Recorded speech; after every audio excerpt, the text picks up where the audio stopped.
Father of the nation Mahatma Gandhi சொல்லுவாரு customer is the king அப்படின்னு சொல்லி.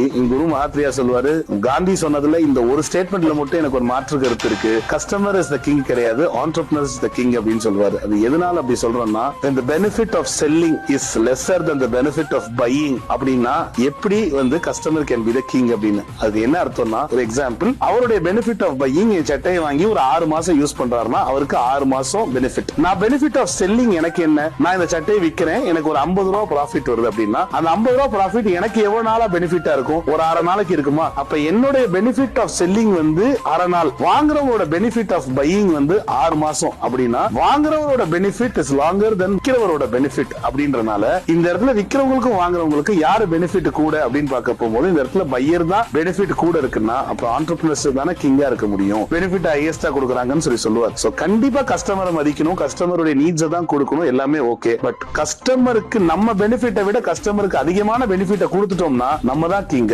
அப்படின்றதுல வந்து மாற்று கருத்து இல்லைன்றத என் குரு சொல்லுவாரு. அததான் இந்த இடத்துல நம்ம சொல்ல போறோம். சோ நம்ம கொடுக்கிற பெனிஃபிட் எப்பயுமே கஸ்டமருக்கு நம்மளுக்கு கிடைக்கிற பெனிஃபிட்டை விட கூட அவங்களுக்கு போய் சேர்ந்துச்சுன்னு சொன்னா நம்ம கண்டிப்பா காலர் தூக்கிட்டு நம்ம தான் கிங்னு சொல்லிக்கலாம்.